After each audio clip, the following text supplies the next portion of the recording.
Bonsoir, bonsoir, chers jeunes. Bienvenue une fois de plus dans votre programme hebdomadaire d'enseignement à distance. Je suis encore une fois de plus très ravi d'être avec vous ce soir. Comme je l'ai toujours dit, le coronavirus ne doit pas nous mettre à genoux.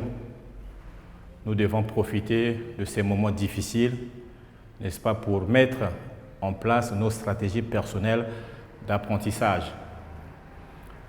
Nous devons profiter pour inventer nos propres astuces. Alors pour la fin de ce premier module de cours à distance, je tiens, avant de commencer notre enseignement de ce soir, à rappeler 3 choses aux parents. C'est très important de rappeler 3 choses aux parents parce que l'éducation se fait avec les parents. L'apport des parents est très important pour l'éducation de nos enfants.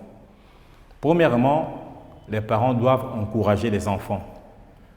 Lorsque vous êtes un papa à la maison, vous constatez qu'il y a un enfant qui émerge dans l'éducation, qui émerge à l'école, qui fait des bons résultats. De temps en temps, il faut donc l'encourager. Pour l'encourager, on n'a pas besoin des sommes exorbitantes. Un petit cahier particulier acheté dans un supermarché, un stylo particulier, un petit jouet, une petite somme d'argent, une bouteille de jus. Toutes ces choses-là vont donner à l'enfant l'envie de continuer à travailler.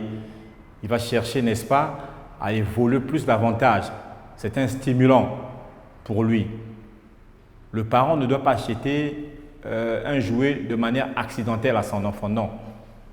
Nous voyons certains parents, pour acheter le yaourt à l'enfant, parfois quand il lui manque la monnaie, il arrive dans une boutique, il veut acheter quelque chose, il n'y a pas la monnaie, bon, il profite de cette occasion pour acheter un yaourt à l'enfant. Non, ça ne doit pas se passer comme ça. Lorsqu'un enfant qui est, n'est-ce pas, disponible pour l'apprentissage, se voit son papa lui acheter un certain nombre de présents, cela va le pousser de plus en plus à beaucoup travailler, à se mettre au travail. Il faut qu'il y ait une différence entre ceux qui travaillent et ceux qui ne travaillent pas. Vous voyez, ce stimulant que vous donnez à l'enfant peut également pousser les autres de l'autre côté de se mettre au travail et de vouloir gagner cela. Ce sont des éléments que nous devons tenir compte. Deuxièmement, les parents doivent veiller à la santé des enfants. Nous qui sommes enseignants, de plus souvent on voit des enfants fatigués à l'école. Vous avez un enfant qui arrive à la maison, à l'école il est suffisamment fatigué, il a des maux de ventre, des maux de tête. Il répare parfois à la récréation, il rentre à la maison et parfois c'est lui le plus brave, le plus intelligent de la classe. Cela nous fait souvent mal. Vous voyez, l'enfant arrive à la maison, il peut avoir un petit palu, il n'y a pas de moyens pour le soigner, papa n'est pas là, maman est seule.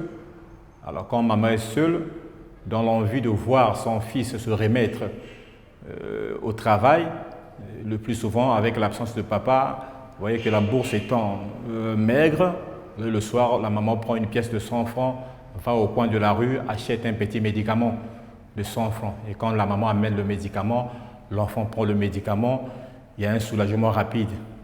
Mais vous savez que ces médicaments de la rue ont une particularité. La particularité de ces médicaments, c'est que le plus souvent, les effets secondaires sont plus importants que les effets souhaités. Vous voyez, un médicament destiné à soigner, par exemple, les maux de tête, peut entraîner d'autres effets que l'enfant ne pourra plus supporter à la longue.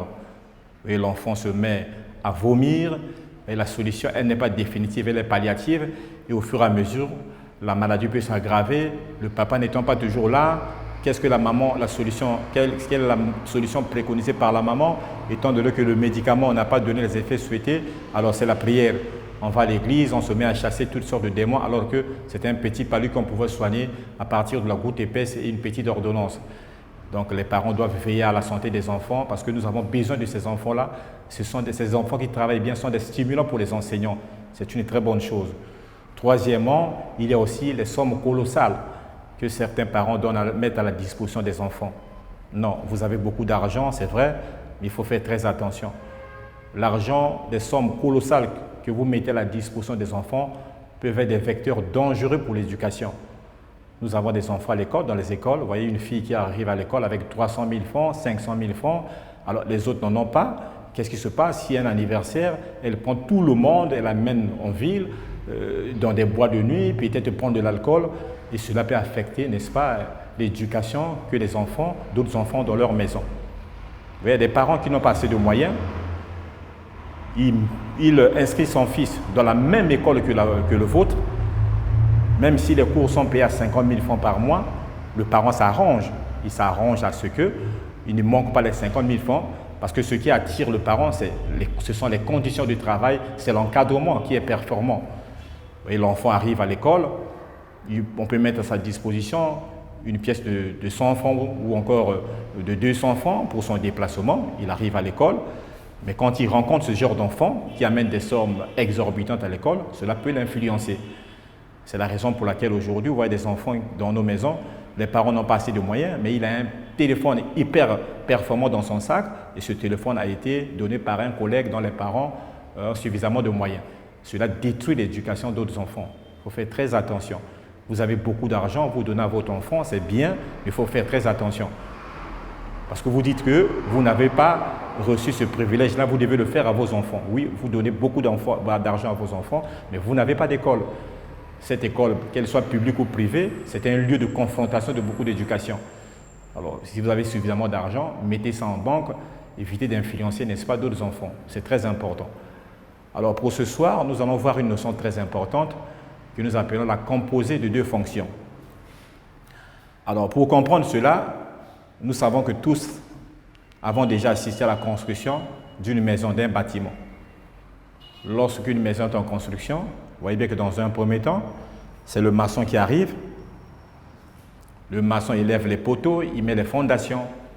Il utilise un certain nombre de matières avec lesquelles il élève la maison à un certain niveau. Et quand le maçon aura fini de faire son travail, on constate que l'électricien, par exemple, arrive pour prendre le relais.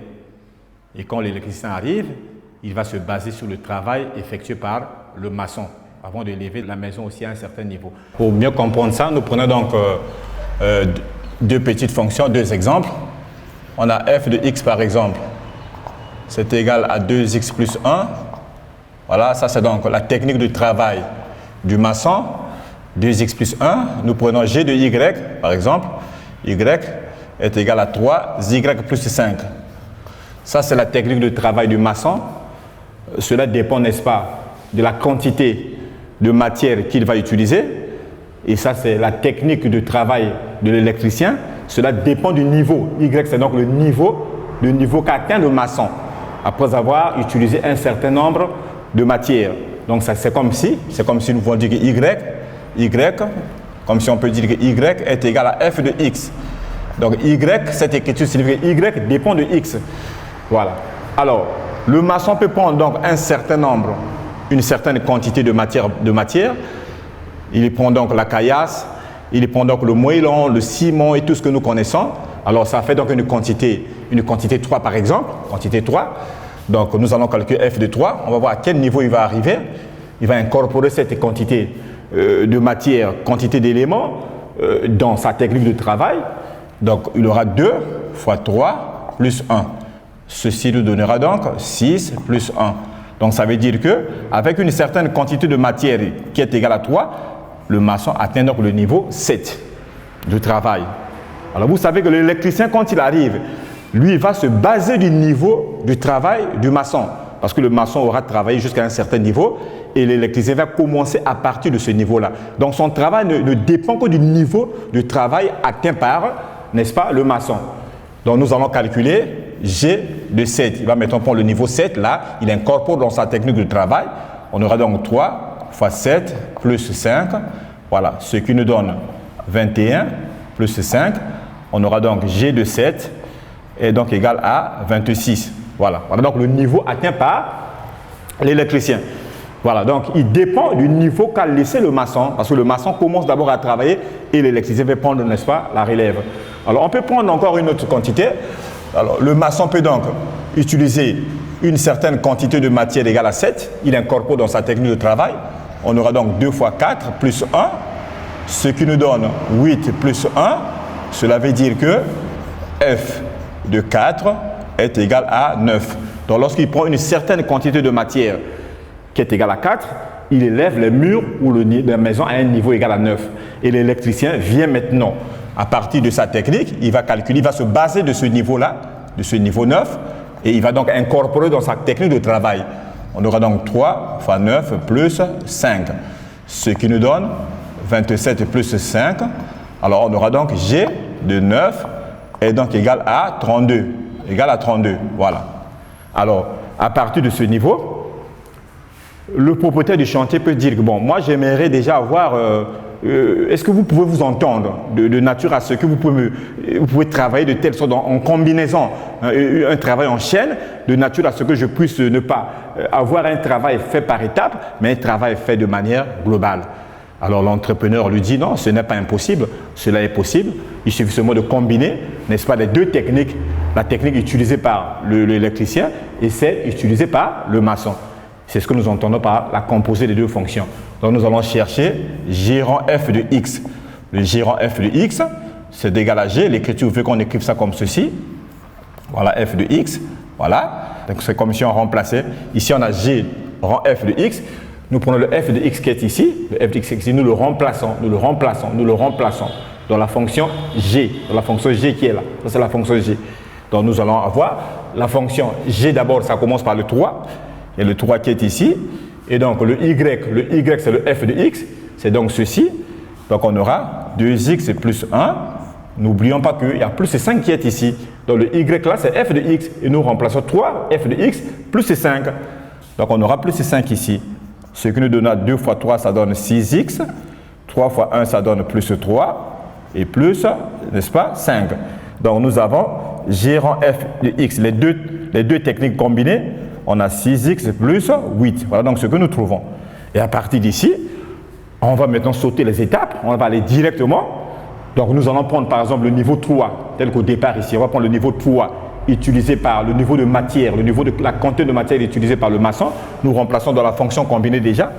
Nous avons donc G rang F de 3. G rang F de 3, ça veut dire que dans cette fonction, nous allons remplacer x par 3. Donc on aura 6 multiplié par 3 plus 8. Ce qui nous donne, on aura donc 6 fois 3, ça nous donne 18. 18 plus 8. Et nous voyons bien que G rang F de 3 est donc égal à 26. Vous voyez, 26, c'est le niveau qu'on avait obtenu. Cette fois-ci, on n'est pas passé étape après étape parce que nous connaissons la technique des deux combinés, la composée des deux. On peut également faire la même chose pour le niveau 9, G rang F de 4, en remplaçant x par 4, le 4 qui était là-bas. Dans la technique de travail qui est toujours ici, on aura donc 6 multiplié par 4 plus 8. Ce qui nous donne donc 24 plus 8. Et si nous voyons bien, G rang F de 4, ceci est donc égal à 32. Voilà, c'est le niveau qu'on atteint ici, égal à 32. Voilà, donc on peut donc composer les deux de nature à trouver un travail en bloc, un travail combiné, où les deux techniques sont réunies au même moment. Voilà, cela ne doit pas nous étonner. Vous serez donc appelé à calculer la composée de deux isométries, la composée d'une translation par une rotation, la composée par exemple de deux rotations, la composée de deux translations. Ce qui est important à l'enfant, c'est de savoir ce que cela donne. Dans le cours, on te dit que la composée de deux translations est une translation. Mais puisqu'une translation est caractérisée par son vecteur, quel sera finalement le vecteur de la translation? Et on verra que le vecteur de la translation, le cours nous dit que c'est la somme des deux vecteurs. Alors la composée de deux rotations nous donne quoi? Une rotation caractérisée par son centre et son angle. Quand on fait la composée, on fait la somme des angles et avec un centre qu'il faut donc déterminer. Voilà, donc ce n'est pas une manière d'embêter l'enfant que de lui demander de calculer la composée, l'image d'un point par la composée de deux isométries. Donc l'enfant est appelé à comprendre ces choses-là. Donc c'est très important pour toi. Alors donc pour aujourd'hui, on va s'arrêter par là. J'ai été très content d'être avec vous. C'est vrai que la télévision coûte cher, mais nous reviendrons toujours avec le temps pour vous permettre d'être assis dans les notions que vous avez eu à acquérir depuis un certain moment. Alors donc pour aujourd'hui, on va s'arrêter par là. J'ai été très heureux à nous revoir donc la semaine prochaine si tout va bien. Merci beaucoup.